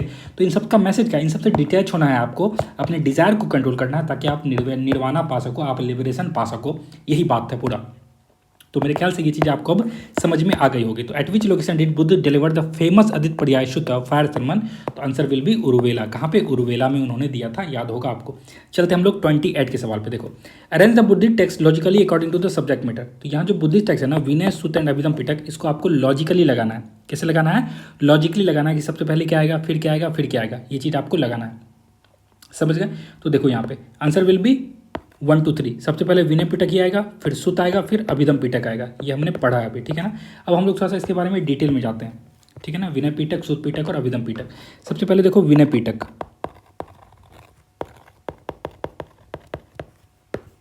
क्या होता है ये विनय पिटक, ठीक है ना। तो विनय पिटक जो है यह रूल्स बुक है। क्या है यह? रूल्स बुक है। ध्यान रखना, विनय पिटक रूल्स बुक है। किसका रूल्स? तो मोंक्स और नन्स। बुद्धिज्म में मोंक्स को क्या कहते थे? आपको याद है? भिक्षु कहते थे, ठीक है ना। भिक्षु, और जो नन्स होती थी उनको भिक्षुनी कहते थे। आपसे ये भी पूछा सकता है एग्जाम में, ठीक है ना। तो इसे भी ध्यान रखना, भिक्षुनी कहते थे। तो इसमें जो मॉन्क्स और नन्स जो हो गए ना, भिक्षु और भिक्षुनी कहते हैं, उनके रूल्स और डिसिप्लिन दिए हुए इसमें। क्या हुए? उनके रूल्स एंड डिसिप्लिन्स है विनय पिटक। विनय में रूल्स एंड डिसिप्लिन्स है। मोनेस्टिक रूल है कि आपको यहाँ पे कैसे रहना है, क्या क्या रूल्स को फॉलो करना है, ये सब चीज़ें विनय पिटक में दी हुई है। तो विनय पिटक याद रखो, ये मॉन्क्स और नन्स के लिए रूल्स वगैरह है। Vinaya Pitaka rules, Vinaya Pitaka rules Monks और नन्स के, ये आपको याद रखना पड़ेगा। शुद्ध पिटक की बात करेंगे हम लोग। शुद्ध पिटक क्या है? ये शुद्ध पिटक, तो देखो शुद्ध पिटक जो है यह टीचिंग्स की बात करता है। टीचिंग्स की बात करता है। कैसी टीचिंग्स? तो बुद्ध के जो डिस्कोर्स है ना, बुद्धा के जो डिस्कोर्स हैं, बुद्धा के जो डिस्कोर्स हैं या फिर जो बुद्धा के सरमन्स हैं, उनके बारे में बात करता है। ये इंपॉर्टेंट फिलॉसफी की बात करता है। बुद्धा के जो फिलॉसफी है ना, उसकी बात करता है। और एक बहुत इंपॉर्टेंट सवाल यहाँ से बन जाता है ना, जातक टेल्स, जातक की कहानियाँ, यानी कि बुद्धा के पूर्व जन्म की कहानियाँ ना। तो जातक टेल्स जो है ये शुद्ध पिटक में ही मिलता है आपको। कहाँ पे? शुद्ध पिटक में ही। शुद्ध पिटक से रिलेटेड है। और शुद्ध पिटक में भी कहाँ पे? खुद्दक निकाय में। खुद्दक निकाय में, ठीक है ना। समझ लो, सुन लेना मैं क्या बोल रहा हूँ, ठीक है ना। मैं यहाँ पे पूरे वर्ड टू वर्ड नहीं लिख रहा हूँ, ज़्यादा टाइम लग जाएगा, ऐसे ये वीडियो थोड़ा लंबा हो गया है। तो खुद्दक निकाय, ठीक है ना। शुद्ध पिटक है, खुद्दक निकाय। तो विनय पिटक और शुद्ध पिटक आपको समझ में आ गया। तो इन चीज़ों का आपको ध्यान रखना पड़ेगा, ठीक है ना। इन चीज़ों का आपको ध्यान रखना पड़ेगा। आगे चलते हैं, ठीक है। देखो यहाँ पे अभिधम पिटक क्या करता है? तो अभिधम पिटक जो ये फिलोसफिकल एंड एनालिटिकल इंटरप्रिटेशन देता है। अभिधम पिटक की जब हम लोग बात करेंगे, अभिधम पिटक जो है, तो ये क्या करता है? यह फिलोसफिकल के साथ साथ एनालिटिकल अप्रोच भी देता है, ठीक है ना। एनालिटिकल अप्रोच देता है, यानी कि आप इंटरप्रेट करोगे बुद्धा के इंटरप्रिटेशन की बात करता है कि इंटरप्रेट करना आपको बुद्धा के डॉक्ट्रिन्स को, ठीक है ना। ये क्या है? अभिधम पिटक की बात है। तो सबसे पहले विनय पिटक, फिर शुद्ध पिटक, फिर अभिधम पिटक। विनय का आपने समझ लिया कि मोनेस्टिक रूल्स है, शुद्ध पिटक में टीचिंग्स वगैरह है, जातक टेल्स की बात है, अभिधम पिटक में फिलोसफी प्लस एनालिटिकल दोनों है, इंटरप्रेट करना आपको। तो answer will be A. Answer हमारा ए हो जाएगा। चलते हैं हमारे अगले सवाल पे। अब आपसे पूछा जा रहा है कि which Buddhist council was held under the patronage of emperor Ashoka. सम्राट अशोक के संरक्षण में कौन सी बौद्ध संगति की आयोजन की गई थी? आपको बताना होगा। Answer will B third Buddhist council. कहाँ पे हुई थी थर्ड बुद्धिस्ट काउंसिल? पाटलिपुत्रा में हुई थी। मोगलीपुत्तिशा आपको याद होगा, अशोक याद होंगे, अभी हमने जस्ट ऊपर कवर करके आए हैं। तो 29 का आंसर हो जाएगा सी। 29 का आंसर हो जाएगा सी, याद रखना। 30 नंबर के सवाल पे आते हैं हम लोग, 30 नंबर का। देखो 30 नंबर में क्या कह रहा है? रिगार्डिंग द सुश्रुत संहिता, सुश्रुत संहिता के बारे में है। सुश्रुत संहिता के बारे में सवाल है कि it is a major text of surgery. Sushruta Samhita के संबंध में यह शल्य चिकित्सा का एक प्रमुख ग्रंथ है। क्या है? यह शल्य चिकित्सा का एक प्रमुख ग्रंथ है, ये कहा जा रहा है। It describe plastic surgery technique, यह प्लास्टिक सर्जरी तकनीकों का वर्णन करता है। It belongs to Charaka tradition, यह चरक परंपरा से संबंधित है। विकल्प आपके पास दिए हुए हैं, आपको बनाना है। पहली बात तो ये समझो, जो सुश्रुत संहिता है ना, ये बहुत ही इंपॉर्टेंट है हमारे एंशियंट इंडियन मेडिकल टेक्स्ट में। और ये किस पे, ये मेनली सर्जरी पे बात करता है। ये बिल्कुल स्टेटमेंट सही है। तो it is a major text of surgery. Sushruta Samhita surgery के बारे में ये डिस्क्राइब करता है ना बहुत सारे जो प्लास्टिक सर्जरी के बारे में, तो ये भी बिल्कुल सही है, ये प्लास्टिक सर्जरी के बारे में है। चरक संहिता के बारे में ना, चरक संहिता जो है ये गलत हो जाएगा हमारा। क्यों गलत हो जाएगा? चरक संहिता जो मेनली बात करता है, तो चरक संहिता बात करता है या मेडिसिन और इंटरनल डिजीज की बात करता है। किसकी? मेडिसिन या फिर इंटरनल डिजीज़ की बात करता है, ठीक है ना, इंटरनल डिजीज़ की बात करता है। लेकिन जो सुश्रुत संहिता ये प्लास्टिक सर्जरी वगैरह, ये हमारे बाहरी चीज़ों के बारे में बात कर रहा है, तो ये हमारा गलत हो जाएगा। तो आंसर विल बी 30 का ए हमारा सही जवाब हो जाएगा। 1 and 2 will be the answer. 1 and 2 will be the answer. तो याद रखिएगा 30 का ए हमारा आंसर है। 30 का ए हमारा आंसर है। तो regarding the Sushruta Samhita, it is a major text of surgery. बिल्कुल सही, प्लास्टिक सर्जरी टेक्निक की बात करता है। ये चरक को ट्रेडिशन से नहीं, क्योंकि चरक जो है ये मेडिसिन की बात करता है और इंटरनल डिजीज़ के बारे में। वहीं जो सुश्रुत संहिता है ये सर्जरी के बारे में बात कर रहा है। चलते हैं 31 पे। देखो 31 का क्वेश्चन है हमारा, द सभा एंड समिति इन ऋग्वेदिक सोसाइटी प्राइमरली फंक्शनड एज। जो ऋग्वेदिक समाज में सभा और समिति के मुख्य रूप से किस रूप में कार्य करती थी? तो ऑप्शन है हमारा religious bodies excluding women and Shudras. महिलाओं और शूद्रों को बाहर रखने वाली एक धार्मिक निकाय थी। गलत है यह। Democratic assembly for tribal decision making and king selection. जनजातीय निर्णय वाले और राजा के चयन करने वाली एक लोकतांत्रिक सभाएं थी। नेक्स्ट है ट्रेड गिल्ड्स रेगुलेटिंग कॉमर्स। वाणिज्य को विनियमित करने वाली एक व्यापारिक संघ था। या फिर केवल संपत्ति विवादों के लिए न्यायिक न्यायालय judicial courts for property disputes. Answer will be A. जो सभा एंड समिति जो है हमारा, सभा एंड समिति जो है जनजातीय निर्णय लेने और राजा के चयन के लिए एक लोकतांत्रिक सभा थी। क्या थी? एक लोकतांत्रिक सभा थी। इस बात का ध्यान रखिएगा, इस बात का आप क्या रखोगे? ध्यान रखोगे, ठीक है ना। चलते हैं हमारे अगले सवाल पे। 31 को समझ गए हम लोग, 32 पे आते हैं। रिगार्डिंग द आजीविका सेक्ट, हम लोग किसके बारे में बात करेंगे? आजीविका सेक्ट के बारे में। बहुत ही इंपॉर्टेंट क्वेश्चन है, यहाँ से आपको सवाल देखने को मिलेंगे। तो रिगार्डिंग द आजीविका सेक्ट, करेक्ट स्टेटमेंट इज, आजीविका संप्रदाय के संबंध में सत्य है। They believed in absolute determinism, यानी कि ये पूर्ण नियति में विश्वास करते थे। दे रिजेक्टेड कर्मा थ्योरी, वो क्या करते थे? उन्होंने कर्मा थ्योरी को रिजेक्ट कर दिया था। डन है। नेक्स्ट है दे वे पेट्रोनाइज बाय मॉडर्न रूलर्स, उन्हें मौर्य शासकों का संरक्षण दिया गया था। आंसर है ऑप्शन डी है, more than one of the, answer will B D. ये सारे के सारे स्टेटमेंट सही हैं। तो आजीविका संप्रदाय के संबंध में यह बिलीव्ड एब्सोल्यूट डिटर्मिनिज्म मानते थे, वो कर्मा थ्योरी को रिजेक्ट भी कर दिए थे और उनको पेट्रोनाइज किया था मॉडर्न रूलर्स ने। तो आंसर विल बी 32 का डी। लेकिन ये फैक्ट, ये जो कॉन्सेप्ट है ना आजीविका सेक्ट का, ये बहुत ही इंपॉर्टेंट है ना, और इस पर कई बार आपको सवाल देखने को मिल जाएंगे। तो मैं एक बार आपको इसे बहुत डिटेल में बताता हूँ। आजीविका सेक्ट को हम लोग यहाँ पे ध्यान से देखेंगे। देखिए, आजीविका सेक्ट, डन है। आइए इसको देखते हैं हम लोग, बहुत ध्यान से समझेंगे। पहली बात समझो, एंशियंट हेट्रोडॉक्स सेक्ट है। ये क्या है? ये जो है एक एंशियंट हेट्रोडॉक्स सेक्ट है। हेट्रोडॉक्स समझ रहे हो? नास्तिक, ठीक है ना।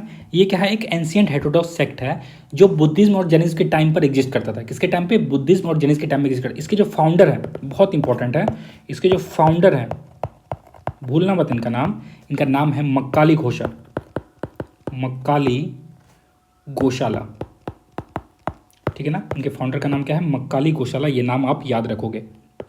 नेक्स्ट यहाँ पे समझो, यह जो है बात करता है, यह नियति के बारे में बात करता है। किस पे? नियति, नियति पे बात करता है ये। इसका कहना है कि सब कुछ प्री डिटरमाइंड है, सब कुछ जो है, सब कुछ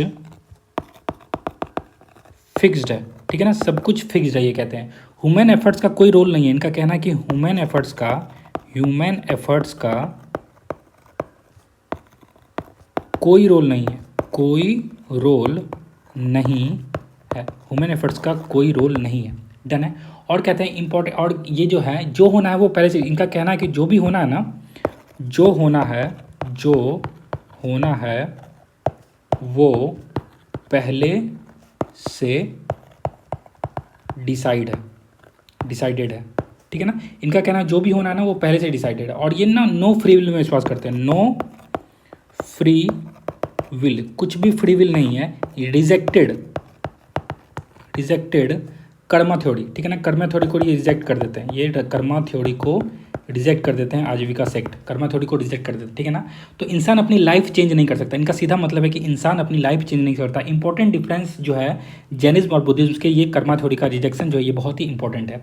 और ये वेदास को एक्सेप्ट नहीं करते हैं। ये क्या करते हैं? वेदास को जो है वेदास को एक्सेप्ट नहीं करते हैं, इसलिए तो ये एक हेटेरोडॉक्स सेक्ट है, यानी कि नास्तिक सेक्ट है, ठीक है ना, हेटेरोडॉक्स सेक्ट है, ठीक है ना। और इसका जो रॉयल पेट्रोनेज दिया था ना आजीविका सेक्ट को, याद रखो। अब रॉयल पेट्रोनेज की जब बात आ जाएगी, रॉयल पेट्रोनेज कौन देते हैं इसको, रॉयल पेट्रोनेज यानी कि संरक्षण किसने दिया था इसको, ठीक है ना। रॉयल पेट्रोनेज की जब बात आएगी तो आप नाम याद रखोगे बिंदुसार, तो क्या नाम याद रखोगे, बिंदुसार। मौर्यन रूलर्स हैं, अशोका के ये पिताजी थे, फादर थे, और लेटर अशोक ने भी केप्स, और बाद में अशोका भी क्या करते हैं, एक केप्स डेडिकेट करते हैं आजीविका सेक्ट के लिए, आजीविका सेक्ट के लिए एक केप्स को डेडिकेट करते हैं। बहुत इंपॉर्टेंट केप्स है, याद रखना, बराबर केप्स, आपने नाम सुना होगा जरूर, बराबर केप्स, ठीक है ना। आजीविका मॉन्क्स के लिए ये डेडिकेटेड था, आजीविका मॉन्क्स के लिए ये डेडिकेटेड था, बिल्कुल, ठीक है ना, ये बिल्कुल डेडिकेटेड था आजीविका मॉन्क्स के लिए। तो इतनी सारी चीज़ें मैं आपको आजीविका सेक्ट से बताया हूँ। तो आजीविका सेक्ट क्या है, ये एंशिएंट हेटेरोडॉक्स सेक्ट है, या एंशिएंट हेटेरोडॉक्स सेक्ट है, नास्तिक है। और ये जो फाउंडर इसके कौन है, मक्काली गोशाला, आजीविका सेक्ट के फाउंडर मक्काली गोशाला, याद रखो। यह नियति पे डिपेंड करता है, बोलता है कि सब कुछ फिक्स है, ह्यूमन एफर्ट्स का कोई भी रोल नहीं है भाई, कुछ भी कर लो, जो होना है वही होगा, जो होना है वो पहले से डिसाइडेड है। फ्री विल की बात नहीं करता। ये हम लोग मानते हैं ना कि कर्म, आप कर्म अच्छा करो, कर्म के हिसाब से, ये रिजेक्ट कर देता है कर्म थोड़ी को, कि कर्म वर्म कोई मैटर करता नहीं। और वेदोस को ये क्या करता है, वेदोस को भी ये नहीं मानता, इसलिए हेटेरोडॉक्स एक नास्तिक सेक्ट है। इसके रॉयल पेट्रोनस बिंदुसार ने दिया था, और अशोक भी क्या करते हैं, एक केप्स देते हैं आजीविका सेक्ट, उस केस का नाम है बराबर केप्स, ये आजीविका मॉन्क्स के लिए डेडिकेटेड था, ठीक है ना। इतनी चीज़ आपको याद हो गई होगी। अब चलते हैं हम लोग नेक्स्ट पॉइंट पे, ठीक है ना। तो आंसर विल भी क्या हो जाएगा, more than one of the above, 32 का डी।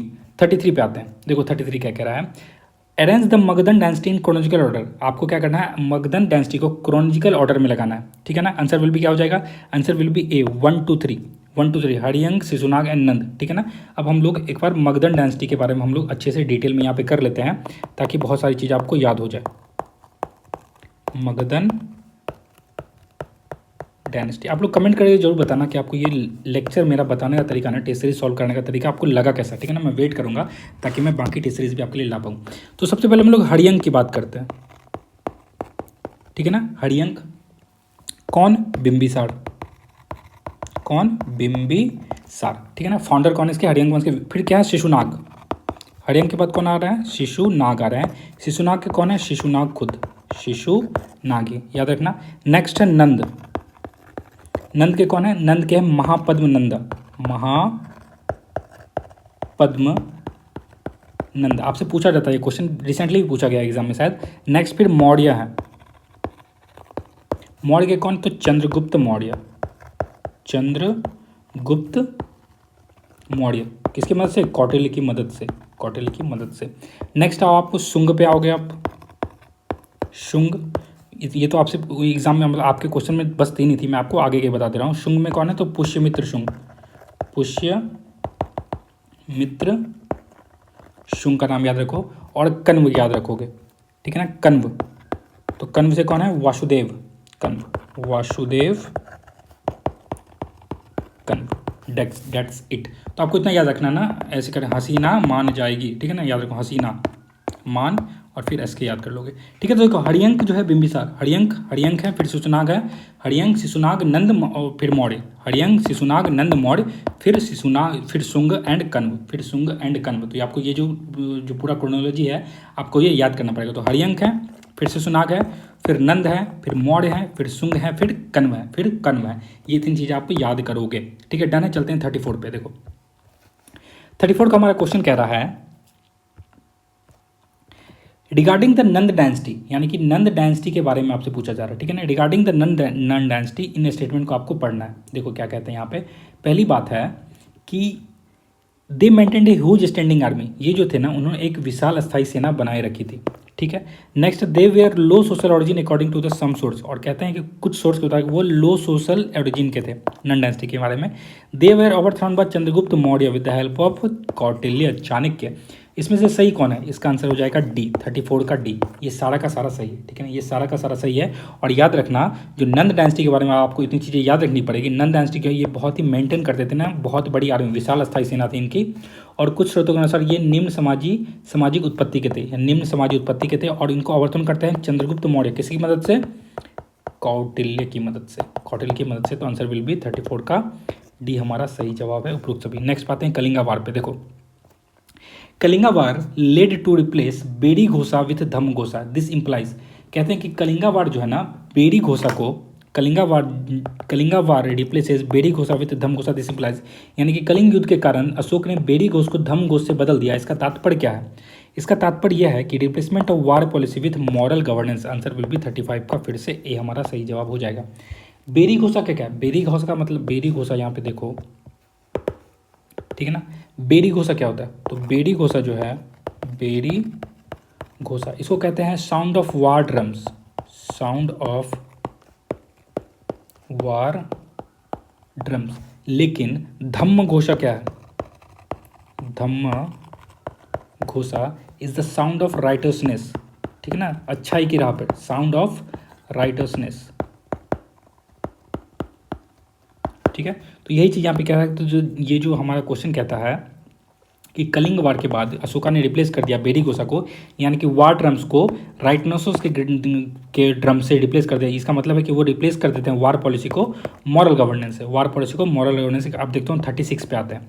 अकॉर्डिंग टू द अर्थशास्त्र, अर्थशास्त्र के अनुसार द समाहर्ता वॉज रिस्पॉन्सिबल फॉर, अर्थशास्त्र के अनुसार समाहर्ता किसके लिए जिम्मेदार था, ठीक है ना। Answer will be revenue collection. समाहर जो थे ये किसके थे? रिवेन्यू कलेक्शन के लिए जिम्मेदार थे, याद रखिएगा।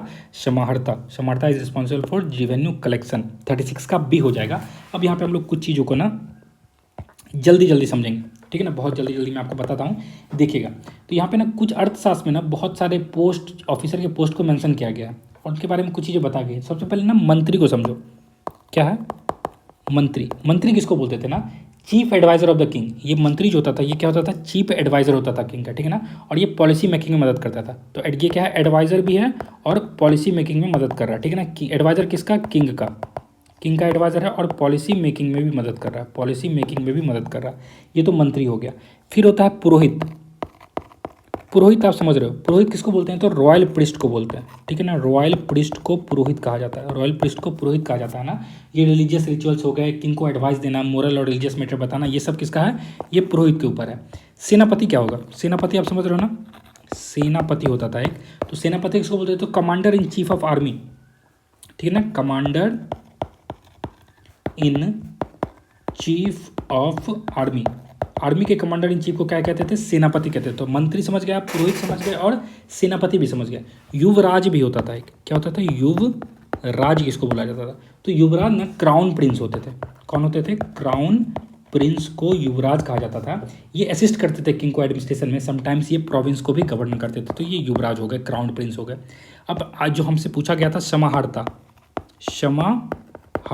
तो समाहर्ता जो है ये क्या होता है ना, ये चीफ रेवेन्यू ऑफिसर है, चीफ रेवेन्यू ऑफिसर है। इनका काम क्या है? इनका काम है collection of taxes, collection of taxes. ये किसका काम है? तो ये समाहर्ता का काम है, कलेक्शन ऑफ टैक्सेस।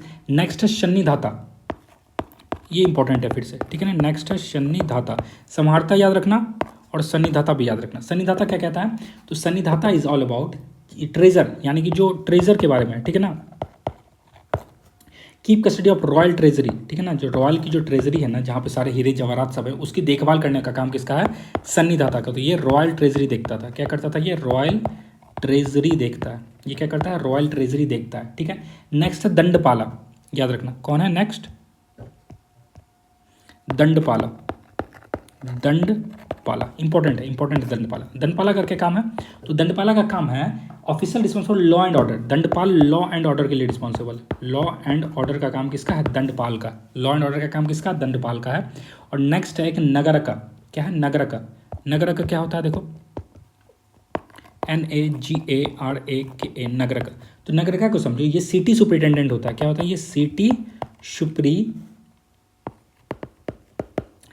होता है, ठीक है ना। ये सिटी सुपरिटेंडेंट होता है, ये एडमिनिस्ट्रेशन को मैनेज करता है, टाउन्स के अर्बन। तो इसको नगरका कहते हैं, ठीक है ना। नगर को मैनेज करा, इतना समझो। एक और आपको मिलेगा अनंतपाला। क्या होता है? अंतपाला। तो ये जो अंतपाला है इसको फ्रंटियर ऑफिसर बोलते हैं। क्या कहते हैं? फ्रंटियर ऑफिसर बोलते हैं। जो प्रोटेक्ट, इसका काम है मेनली प्रोटेक्ट करना बॉर्डर एरियाज को। क्या करना? मेनली प्रोटेक्ट करना बॉर्डर एरियाज को, बॉर्डर एरियाज। नेक्स्ट है Pradeshika. Next will be Pradeshika. Next is Pradeshika. प्रदेश का क्या होता है, प्रोविंशियल गवर्नर है ये सुपरवाइज करते हैं डिस्ट्रिक्ट को, तो ये क्या होंगे, प्रोविंशियल गवर्नर होंगे। क्या होंगे, प्रोविंशियल गवर्नर होंगे, ठीक है ना। और इनका मेन काम है सुपरवाइज करना डिस्ट्रिक्ट को, इंश्योर करना कि इम्प्लीमेंटेशन हो रॉयल ऑर्डर्स का, क्या हो, रॉयल ऑर्डर्स का जो हो वो क्या हो, इम्प्लीमेंटेशन हो, ठीक है ना, मेन चीज़ है। तो मेरे ख्याल से इतनी चीज़ें मैं आपको बता दिया हूँ, और मैं अब इस लेक्चर को यहीं पे रोकना चाहूँगा क्योंकि ये लेक्चर काफ़ी बड़ा हो गया, क्योंकि मैं बहुत चीज़ें बहुत डिटेल में बता रहा हूँ ना, तो ये लेक्चर थोड़ा बड़ा हो रहा है। तो अगर आपको ये लेक्चर पसंद आया तो आप प्लीज़ कमेंट करना, आपके कमेंट से ही मुझे पता चलेगा मुझे इस लेक्चर को कंटिन्यू करना है या नहीं करना है। तो प्लीज़ कमेंट करिएगा, लाइक करिएगा इस वीडियो को, शेयर करिए अपने दोस्तों के साथ, और इसी तरह हमारे साथ सीखते रहे crack it the Kashyap way पे। Thank you so much.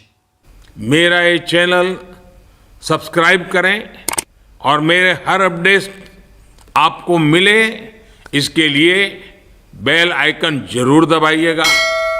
आप सभी को मेरी ढेर सारी शुभकामनाएं।